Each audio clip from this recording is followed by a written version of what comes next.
একটা fear zone, declining ফেজটা। সবাই panic selling করতে থাকে, ভয়তে সবাই সেল করতে থাকে যে মার্কেট আরো কত ডাউনে যাবে তার ঠিক নেই, তো এখনই মার্কেট থেকে বেরিয়ে যাওয়ার চেষ্টা করে এরকম ভাবে। তো এরকম জায়গায় যারা শর্ট সেলার, ঠিক এই জায়গাটা আসলো কি আমাদের একটা ডিস্ট্রিবিউশন স্পেস। কারণ এটা কি আপ ট্রেন্ডে ছিল মার্কেট, নর্মাল এটা একটা আপ ট্রেন্ডে ছিল, তো আপ ট্রেন্ডের পরে ক্রিয়েট। নমস্কার, স্টক মার্কেটের আজকের একটা ইম্পর্টেন্ট বিষয় নিয়ে জানার চেষ্টা করবো এই ভিডিওতে। অলরেডি আমরা স্টক মার্কেট সম্পর্কে শিখছি ইয়া জানছি, হালকা হালকা করে ইনফরমেশন নিচ্ছি। এই ভিডিওতে নতুন একটা জিনিস নিয়ে আলোচনা করব, যারা জানেন খুব ভালো, আর যারা না জানেন তারা দেখে নেবার চেষ্টা করবেন, বুঝবেন জিনিসটা।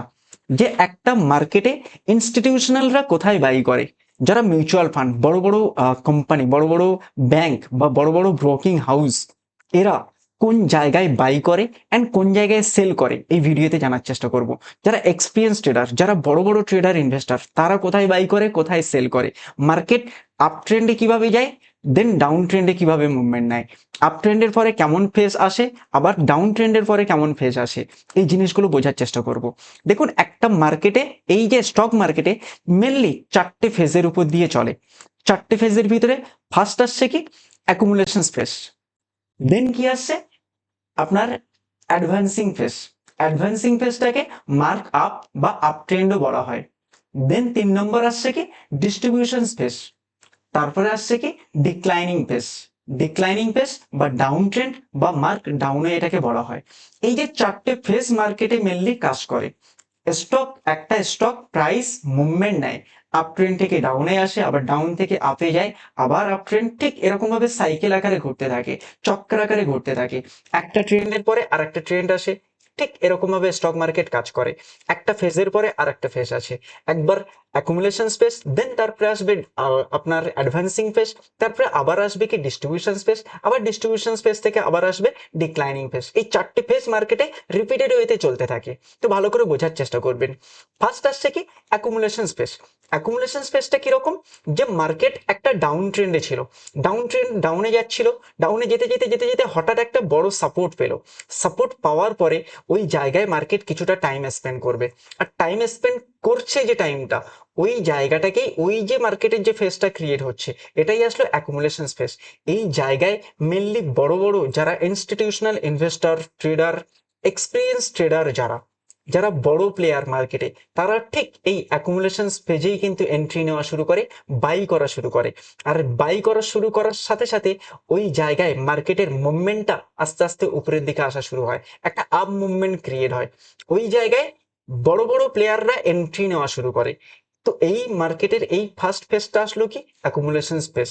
এই জায়গায় ভলিটিলিটিটা একটু কম থাকে, মুভমেন্টটা আপের দিকে যাওয়া শুরু করে ধীরে ধীরে। এর পরের স্টেপ কি আসছে অ্যাডভান্সিং ফেজ। অ্যাডভান্সিং ফেজটা কোনটা ভালো করে বুঝবেন। ডাউন ট্রেন্ড থেকে আসলো, এসে মার্কেট টাইম কাটালো, সাপোর্টে দাঁড়িয়ে মার্কেট কিছুটা টাইম কাটালো, ক্রিয়েট হলো অ্যাকুমুলেশন স্পেস। আর অ্যাকুমুলেশন স্পেস থেকে বড় বড় প্লেয়ার এন্ট্রি নেওয়ার পরে, বাই করার পরে মার্কেটটাকে মুভমেন্ট করে ধীরে ধীরে আপ ট্রেন্ডে নিয়ে গেল। এই যে আপ ট্রেন্ডে গেল, এই আপ ট্রেন্ডে, এই আপ ট্রেন্ডটাই বাড়া শুরু করলো। এই যে ফেজটা আসলো, এই ফেজটাই আসলো কি অ্যাডভান্সিং ফেজ।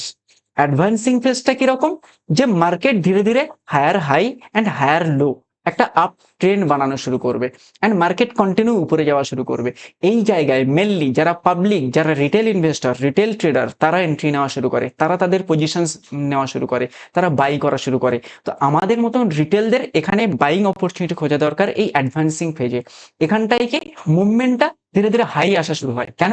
কারণ সবাই মার্কেটে ম্যাক্সিমাম রিটেল যারা, তারা পার্টিসিপেট করা শুরু করে, তারা এন্ট্রি নেওয়া শুরু করে, আর মার্কেটে একটা ধীরে ধীরে মুভমেন্টটাকে একটা হাই মুভমেন্ট নিয়ে আসে। এখানে ভলিউমটাও ধীরে ধীরে বাড়তে থাকে, এখানটায় মুভমেন্টটাও বাড়ে, সঙ্গে ভলিউমটাও বাড়তে থাকে এই অ্যাডভান্সিং ফেজে। তারপরে অ্যাডভান্সিং ফেজ আপ ট্রেন্ডে যাচ্ছিল, ঠিক আপ ট্রেন্ডে যেতে যেতে তারপরেই আসবে কিরকম একটা ডিস্ট্রিবিউশন স্পেস। মার্কেট উপরে যাবে, উপরে যে গিয়ে একটা রেজিস্ট্যান্সে টাইম স্পেন্ড করবে, একটা রেজিস্ট্যান্স পেয়ে যাবে মার্কেট, অ্যান্ড রেজিস্ট্যান্সে পেয়ে ওইখানটায় মার্কেট কিছুটা টাইম স্পেন্ড করতে পারে, বা ওই জায়গা থেকে ডাইরেক্টলি আবার মুভমেন্ট নিতে পারে, ডাইরেক্টলি ডাউনের দিকে আসতে পারে। তো এই যে ফেজটা পেলাম আমি, আপ ট্রেন্ডের পরে যে ফেজটা পেলাম, ঠিক এই ফেজটাই আসছে কি ডিস্ট্রিবিউশন স্পেস। ডিস্ট্রিবিউশন স্পেসটা কি করে বড় বড় প্লেয়ার যারা যারা ইনস্টিটিউশনাল প্লেয়ার বা যারা বড় মানি নিয়ে বসে থাকে, তারা কি করে ওই জায়গায় আস্তে আস্তে সেল করা শুরু করে। আর অবভিয়াসলি সেল করছে তার মানে কি মার্কেট ডাউন দিকে যাওয়া শুরু করবে, মার্কেটের মুভমেন্ট চেঞ্জ হয়ে গেছে, মার্কেট রিভার্স করা শুরু করে দিয়েছে। তো ওই রিভার্স মার্কেট ধীরে ধীরে ডাউন সাইডে আসা শুরু করবে। এই যে মার্কেটের ফেসটা ক্রিয়েট হলো, এটা আসলো ডিস্ট্রিবিউশন স্পেস। এই জায়গায় ভলিটিলিটিটা একটু বেশি থাকে এবং এর পরেই আসে ডিক্লাইনিং ফেস বা ডাউন ট্রেন্ড বা মার্ক ডাউন ফেস। এই জায়গায় কি করে সবাই শর্ট সেল শুরু করে, সেল করা শুরু করে, সেলিং অপরচুনিটি খোঁজা শুরু করে, অ্যান্ড এই জায়গা থেকে মার্কেট ডাউনের দিকে যেতে থাকে এবং সবার ইমোশনসটা অনেকটা বলে না যে ভয় পেতে থাকে। এটা একটা ফিয়ার জোন ডিক্লাইনিং ফেসটা। সবাই প্যানিক সেলিং করতে থাকে, ভয়তে সবাই সেল করতে থাকে যে মার্কেট আরো কত ডাউনে যাবে তার ঠিক নেই, তো এখনই মার্কেট থেকে বেরিয়ে যাওয়ার চেষ্টা করে এরকম ভাবে। তো এরকম জায়গায় যারা শর্ট সেলার তাদের জন্য খুব ইম্পর্টেন্ট কি তারা শর্ট সেল করে এই জায়গা থেকে আর্নিং করতে পারে। তো আমরা এই চারটে ফেজ বোঝার চেষ্টা করলাম। আমাদের মেনলি একটা আসছে অ্যাকুমুলেশন স্পেস, যেটা ডাউন ট্রেন্ডে থাকতে থাকতে ডাউন যেতে যেতে মার্কেট যেখানে টাইম স্পেন্ড করে সাপোর্ট পায়, ওইটা আসলো অ্যাকুমুলেশন স্পেস। তারপরে আসলো advancing pace, up trend movement করে আপে যাওয়া শুরু করে অ্যান্ড পাবলিক পার্টিসিপেশন এন্ট্রি নেওয়া শুরু করে। দেন তারপর আসছে ডিস্ট্রিবিউশন স্পেস, যেটা উপরে আপ ট্রেন্ড যাচ্ছিল দেন গিয়ে একটা জায়গায় টাইম স্পেন্ড করলো, ওটা আসলো ডিস্ট্রিবিউশন স্পেস। তারপরে ঠিক ডিক্লাইনিং ফেজটা আসে, মার্কেট ডাউন ট্রেন্ডে যেতে থাকে। এই যে আপ ডাউনটা এটা ঠিক সাইক্লিক আকারে চলতে থাকে, সাইকেল আকারে চলতে থাকে, চক্রাকার চলতে থাকে, মার্কেটে বারবার রিপিটেড হইতে চলতে থাকে এই জিনিসটা। একবার অ্যাকুমুলেশন স্পেস আসে, আবার সেখান থেকে অ্যাডভান্সিং পেস, আবার সেখান থেকে ডিস্ট্রিবিউশন স্পেস, আবার ডিস্ট্রিবিউশন স্পেস থেকে আসে ডিক্লাইনিং পেস। যে চারটে পেস বারবার মার্কেটে রিপিট হইতে চলতে থাকে। তো আমাদেরকে এই চারটে ফেজকে বুঝে আমাদেরকে খুব ভালো, যদি আমরা অ্যাকুমুলেশন স্পেসে যদি বাইং অপরচুনিটি খুঁজি তাহলে তো খুব ভালো, বাট অ্যাকুমুলেশন স্পেসটা ঠিকঠাক না বুঝতে পারলে আমাদেরকে অ্যাডভান্সিং যে ফেজটা আছে, যেটা আপ ট্রেন্ড যেটা আছে, ওই আপ ট্রেন্ড ফেজেই আমাদেরকে বাইং অপরচুনিটিটা খোঁজা দরকার। তারপরে কি ডিস্ট্রিবিউশন স্পেসটা থেকে শুরু করে যখন ডিক্লাইনিং পেজে আসবে ওই জায়গায় আমাদেরকে সেলিং অপরচুনিটি, অ্যান্ড যারা শর্ট সেল করে, শর্ট সেল করে যারা ইনকাম করে তাদেরকে শর্ট সেলিং অপরচুনিটি এই জায়গায় খোঁজা দরকার। এতটুকু আই থিঙ্ক ক্লিয়ারলি বুঝতে পারলেন। চলুন তাহলে একটু স্ক্রিনের মাধ্যমে হালকা করে জেনে নেওয়া যাক।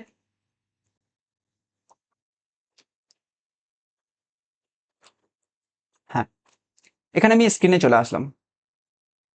দেখুন একটা মার্কেট কিরকম ভাবে কাজ করে, যে ফার্স্ট ডাউনে যাচ্ছিল, ডাউনের পরে কি হচ্ছে এই জায়গায় মার্কেট কিছুটা টাইম স্পেন্ড করলো, আবার এই জায়গা থেকে মার্কেট আপ গেল। তার মানে এই ডাউন ট্রেন্ডের পরে এই যে জায়গাটা আসলো, এইটা আসলো কি অ্যাকুমুলেশন স্পেস। এটা কি ফেস অ্যাকুমুলেশন স্পেস। তারপরে এই যে আপ ট্রেন্ডে যাচ্ছিল, আপ ট্রেন্ডের পরে এই জায়গায় যে মার্কেট টাইম স্পেন্ড করলো, এই জায়গাটা এইটা কোন ফেস, এইটা আসলো ডিস্ট্রিবিউশন স্পেস। ক্লিয়ার এতটুকু? আর এই যে ফেসটা আসলো, এই যে আপ ট্রেন্ড আপের দিকে যাচ্ছিল মার্কেট, এই ফেসটাকেই কি বলছে অ্যাডভান্সিং ফেস। Advancing face. আবার এই ডিস্ট্রিবিউশন স্পেস থেকে মার্কেট ধীরে ধীরে আবার মুভমেন্ট নিয়ে ডাউনের দিকে যাওয়া শুরু করবে। এই ডাউন ট্রেন্ড আবার ক্রিয়েট হবে। আর এই যে ডাউন ট্রেন্ডটা ক্রিয়েট হলো, এই যে ডাউন মার্কেটটা ক্রিয়েট হলো, এইটাই আসলো ডিক্লাইন ফেজ, যেখানে সেলিং অপরচুনিটি খোঁজা দরকার আমাদের। আই থিঙ্ক এতটুকু বোঝাতে পারলাম। ঠিক মার্কেটটা এরকম ভাবে কাজ করে। মার্কেট আবার আপ ট্রেন্ড হলে কিরকম ভাবে কাজ করতে থাকে, আপ ট্রেন্ড মার্কেট এরকম ভাবেও কাজ করতে থাকে। এই গেল আবার নামলো, এরকম ভাবে মার্কেট যেতে থাকে। আবার ডাউন গেলেও কিরকম ভাবে কাজ করে, এই ডাউন যায় আবার এরকম আসে, এই এরকম ভাবে ডাউন ট্রেন্ড খোঁজে, তাই না? চলুন তাহলে আরেকটু দেখা যাক এবার আপনার এক্সাম্পল দেখা যাক একটু। এখানটায় চলে আসলাম, দেখুন এখানটায় ভালো করে দেখবেন। ফার্স্ট এখানটায় দেখুন, এই জায়গাটায় মার্কেট একটা জায়গায় টাইম স্পেন্ড করছিল, এই জায়গাটা টাইম স্পেন্ড করে তারপরেই দেখুন মার্কেট একটা ডাউন নিল, ডাউন ট্রেন্ড ক্রিয়েট হলো। তো এই জায়গাটা কি, এই জায়গাটা আসলো কি আমাদের ডিস্ট্রিবিউশন স্পেস। অ্যান্ড ডিস্ট্রিবিউশন স্পেজের পরেই এই জায়গাটা আসলো আমাদের ডিক্লাইনিং ফেজ, মার্কেটটা ডাউনের দিকে গেল। দেন এই যে জায়গাটা ক্রিয়েট হলো, এই জায়গাটা আসলো আমাদের কি আপনার, হ্যাঁ এই জায়গাটাই আসলো কি মেন অ্যাকুমুলেশন স্পেস, ডাউন ট্রেন্ডের পরে আসলো। দেন তারপরে আবার উপরের দিকে গেল মার্কেট, এই জায়গাটা আসলো আমাদের অ্যাডভান্সিং ফেস। অ্যাডভান্সিং ফেজ, যেখানে পাবলিকরা এন্ট্রি নেওয়া শুরু করলো। দেন তারপর আবার এই যে জায়গাটা আসলো, এই জায়গাটা আবার আসলো কি ডিক্লাইনিং ফেজ, সরি এই জায়গাটা আবার আসলো ডিস্ট্রিবিউশন স্পেস। দেন ডিস্ট্রিবিউশন স্পেস থেকে আবার আসলো আপনার ডিক্লাইনিং ফেজ। তো মার্কেটটা কাজ কিভাবে করলো, আবার দেখুন ডিক্লাইনিং ফেজের পরে আবার এখানটায় অ্যাকুমুলেশন স্পেস এসছে, তারপর আবার মার্কেটে অ্যাডভান্সিং ফেজ এসছে, তারপর আবার মার্কেটে ডিক্লাইনিং ফেজ এসছে। ঠিক মার্কেট এইরকম ভাবেই কাজ করে, একটা ডিস্ট্রিবিউশন স্পেস, আবার ডিস্ট্রিবিউশন থেকে আবার ডিক্লাইনিং, ডিক্লাইনিং থেকে আবার অ্যাডভান্সিং, সরি আপনার অ্যাকুমুলেশন থেকে আবার আপনার অ্যাডভান্সিং, আবার অ্যাডভান্সিং থেকে ধীরে ধীরে আবার ডিস্ট্রিবিউশন, দেন আবার ডিক্লাইনিং। ঠিক এইরকম ভাবে রিপিটেড ওয়েতে মার্কেটে চলতে থাকে। এটা একটা লাইন চার্টের মাধ্যমে আমরা দেখলাম।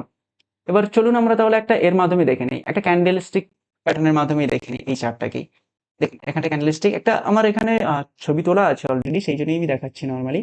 দেখুন আপনারা যে কোনো চার্টে গিয়েও আপনারা দেখতে পারবেন, লাইভ দেখতে পারবেন আপনারা। দেখুন এই যে জায়গাটা আসলো, ঠিক এই জায়গাটা আসলো কি আমাদের একটা ডিস্ট্রিবিউশন স্পেস। কারণ এটা কি আপ ট্রেন্ডে ছিল মার্কেট, নর্মাল এটা একটা আপ ট্রেন্ডে ছিল, তো আপ ট্রেন্ডের পরে ক্রিয়েট হয় ডিস্ট্রিবিউশন স্পেস, তারপরে কি ক্রিয়েট হয় ডিক্লাইনিং স্পেস। তো ডিক্লাইনিং স্পেসের পরে এই যে জায়গাটা আসছে, এই জায়গাটাই আসলো আমাদের ডিস্ট্রিবিউশন স্পেস। এতটুকু ক্লিয়ার? দেন ভালো করে বুঝবেন, এবার ডিক্লাইনিং পেজের পরেই আসছে ডিক্লাইনিং পেজ, অ্যাকুমুলেশন স্পেস পেয়ে গেলাম, তারপরে আবার এখানটায় অ্যাডভান্সিং পেজ আসলো, এই যে জায়গাটা অ্যাডভান্সিং পেজ, তারপরে এখানটায় আবার আসলো ডিস্ট্রিবিউশন স্পেস, আবার এখানটায় ডিক্লাইনিং পেজ। এই যে পেজগুলো চলতে থাকে মার্কেটে ঠিক রিপিটেড ওয়েতে চলতে থাকে। আই থিঙ্ক আশা করি এতটুকু বোঝাতে পারলাম। চলুন তাহলে এই ভিডিওতে এতটুকুই। যদি ইনফরমেশন নিয়ে থাকেন বা ভালো লেগে থাকে, একটা জিনিস মাথায় রাখবেন, এরকম ভাবে আমাদেরকে ভালো করে মার্কেটের ফেজগুলো সম্পর্কে ইনফরমেশন নিয়ে বুঝতে হবে। ভালোভাবে রিসার্চ করুন, জানুন কোন ফেজটা কিভাবে আসে আর কোন ফেজে আমরা এন্ট্রি নিয়ে কিভাবে চলতে পারবো। যত ভালো করে এই ফেজগুলো সম্পর্কে বুঝতে পারবেন অ্যান্ড ফেজগুলোকে আইডেন্টিফাই করতে পারবো আমরা, তত আমরা কি ধীরে ধীরে ধীরে ধীরে ইনভেস্টমেন্ট অ্যান্ড ট্রেডিং এ আরো বেটার হতে পারবো। তো চলুন, আশা করি এই ভিডিওতে নতুন কিছু ইনফরমেশন শেয়ার করতে পারলাম। যদি ভালো লেগে থাকে তাহলে লাইক অ্যান্ড কমেন্ট করবেন। So thank you so much.